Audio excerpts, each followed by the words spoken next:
হাই বন্ধুসকল, মই ইমদাদ। প্ৰতিটো জাতি জনগোষ্ঠীৰ নিজৰ সুকীয়া ইতিহাস আছে। সেইদৰে অসমীয়া মিয়া জনগোষ্ঠীৰো সুকীয়া ইতিহাস আছে।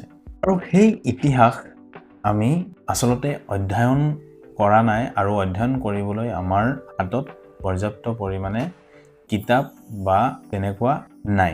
এই ভিডিঅ'টোত আগবাঢ়িবলৈ যদি আপুনি এই মুহূৰ্তত চাই আছে, আপুনি অনুগ্ৰহ কৰি শ্বেয়াৰ কৰি দিব আৰু আপোনাৰ এটা শ্বেয়াৰে আমাক বহুতো উপকৃত কৰিব। আজি আচলতে এই ভিডিঅ'টো বনোৱাৰ উদ্দেশ্যটো হ'ল এজন ব্যক্তিক আমি তেখেতক মূল্য দিব পৰা নাই। সঁচাকৈয়ে আমি তেখেতক মূল্য দিব পৰা নাই। তেওঁ আন কোনো নহয়, তেখেত হ'ল ওমৰ আলী চৌধুৰী। আৰু তেখেতৰ দুখন কিতাপ মই সংগ্ৰহ কৰিছিলোঁ আগতে, 4-5 মাহমান হ'ল। এটা হ'ল অসমৰ মিয়া জনগোষ্ঠীৰ ঐতিহাসিক দস্তাবেজ আৰু আনখন হ'ল মিয়া দৰ্পণ, ইতিহাস, দোৱান, ৰূপতত্ত্ব আৰু ধ্বনিতত্ত্ব। তেখেতে এই দুখন কিতাপত খুব সুন্দৰকৈ মিয়া সমাজৰ ইতিহাস তথ্য সম্বলিতভাৱে বিশ্লেষণ কৰিছে আৰু ইয়াত যথেষ্ট পৰিমাণৰ তথ্য আছে। আৰু এই কিতাপখন পঢ়িলে, দুখন কিতাপ পঢ়িলে আপুনি গম পাব যে আপুনি বাংলাদেশী নহয়, আমি এইখন ভাৰতবৰ্ষৰে নাগৰিক, অবিভক্ত ভাৰতবৰ্ষৰ নাগৰিক। আৰু আপুনি যদি এতিয়াও এই দুখন কিতাপ সংগ্ৰহ কৰা নাই, অনুগ্ৰহ কৰি সংগ্ৰহ কৰিব। লগতে তেখেতে আন এখন কিতাপ প্ৰকাশ কৰিছে, সেয়া হ'ল হিন্দুৰ পৰা লোহিতলৈ অসমীয়া মিয়া সমাজৰ পূৰ্ণাংগ ইতিহাস। আচলতে আমি অধ্যয়ন নকৰোঁ। মই ব্যক্তিগতভাৱেও মই ক'ম যে আমি এলেহুৱা, আমি কিতাপ পঢ়িব নিবিচাৰোঁ।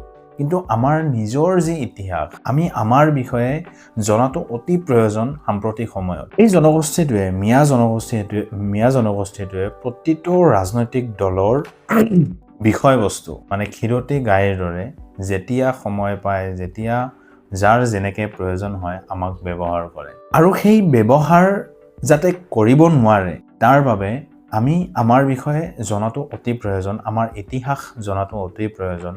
আৰু যদি আপুনি আপোনাৰ ইতিহাস জানিব বিচাৰে, আপোনাক মই মিয়া দৰ্পণ আৰু অসমৰ মিয়া জনগোষ্ঠীৰ ঐতিহাসিক দস্তাবেজ ওমৰ আলী চৌধুৰীৰ এই দুখন কিতাপ সংগ্ৰহত কৰিবই লগতে সম্প্ৰতি প্ৰকাশ পোৱা হিন্দুৰ পৰা লোহিতলৈ যি পূৰ্ণাংগ ইতিহাস, সেই কিতাপখনো সংগ্ৰহ কৰিবলৈ অনুৰোধ জনালোঁ।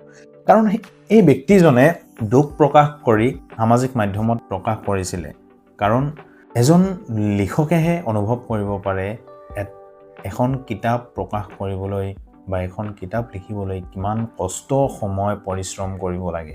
আৰু তেখেতে এইটো দুখ প্ৰকাশ কৰিছিলে যে বিনামূল্যে বহুতে তেওঁক ল'ব বিচাৰে। অন্তত সেই ব্যক্তিসকলক মই ক'ব বিচাৰোঁ, আপোনালোকৰ লাজ আছেনে যে এজন ব্যক্তিত পৰিশ্ৰমৰ মূল্য আপুনি দিব নিবিচাৰে? আৰু যিবিলাক মানুহে সদায় জাতিটোৰ হকে কাম কৰা বুলি ঘূৰি ফুৰে, জাতিটোৰ হকে মাত মাতে, মিয়া জনগোষ্ঠীৰ হকে মাত মাতে, সেই ব্যক্তিসকলে এই কিতাপখন বিনামূল্যে ল'ব বিচাৰে। অন্তত তেখেতৰ যি পৰিশ্ৰম কৰিছে, সেই পৰিশ্ৰমৰ মূল্যকণ দিয়ক। আপুনি এনেই এখন কিতাপ আপুনি ল'ব যে বিচাৰে, আপোনাৰ সেইখিনি কি থাকিব লাগে যে কাৰণ এজন ব্যক্তিয়ে এই কিতাপখন প্ৰকাশ কৰোঁতে মানুহৰ দুৱাৰে দুৱাৰে ঘূৰি ফুৰি বিফল হৈছে। শেষত বিধায়ক শ্বেৰমান আলী ডাঙৰীয়াৰ উদ্যোগত এই কিতাপখন প্ৰকাশ কৰিবলৈ সক্ষম হয়। সেই কথাটো তেখেতে প্ৰকাশ কৰিছে। আৰু মই এই ভিডিঅ'টোৰ জৰিয়তে আমাৰ প্ৰতিজন অসমীয়াক এই কিতাপখন সংগ্ৰহ কৰিবলৈ মই অনুৰোধ জনাব বিচাৰিছোঁ। আৰু আপুনি কিতাপখন সংগ্ৰহ কৰক, আমাৰ বিষয়ে জানক আৰু আমাৰ বিষয়ে আমি নিজে জানিব লাগিব। তো গতিকে এই ভিডিঅ'টো আৰু বিশেষ একো নকওঁ, আপুনি অন্তত এই কিতাপখন সংগ্ৰহ কৰক আৰু নিজৰ বিষয়ে, নিজৰ ইতিহাস, আমাৰ জনগোষ্ঠীটোৰ ইতিহাস সম্পৰ্কে জানক। আমি যে ভাৰতীয়, সেই কথাটো আপুনি তথ্য সহকাৰে আপুনি গম পাব। আৰু তেখেতে খুব ধুনীয়াকৈ তথ্য সম্বলিতভাৱে বিশ্লেষণ কৰিছে। ধন্যবাদ।